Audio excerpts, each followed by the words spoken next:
hi friends welcome back to my channel PR academy ఇక్కడ ఒక simplification question కి సంబంధించి దీన్ని మనం సింపుల్ వేలో ఏ విధంగా చేయాలని ఒకసారి చూడండి సో ఏమి అంటే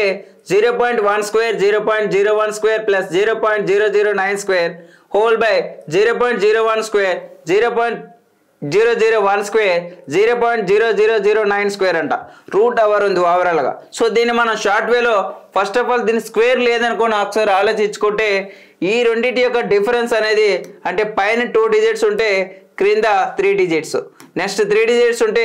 4 డిజిట్స్ 4 డిజిట్స్ ఉంటే 5 డిజిట్స్ సో ఇలా ఇచ్చినప్పుడు డిఫరెన్స్ అనేది ఒకేలా ఉంటే ఎంత ఉందమ్మా అక్కడ 1 సో దాని పక్కనే ఒక 0 పెట్టి దాన్ని స్క్వేర్ చేస్తే మన ఆన్సర్ వస్తుంది 100 అనేది మన ఆన్సర్ అవుతుంది కానీ ఇక్కడ మరి రూట్ అవర్ ఇచ్చాడు కదా సో రూట్ అవర్ 100 అంటే ఏమొస్తుందండి 10 అనేది మన ఆన్సర్ అవుతుంది so option B is the correct answer ఇలా సింపుల్ వేస్ అని మనకు కావాలనుకుంటే మా యొక్క యూట్యూబ్ ఛానల్ని సబ్స్క్రైబ్ చేయండి అదే విధంగా ఫాలో అవుతూ ఉండండి థాంక్యూ వెరీ మచ్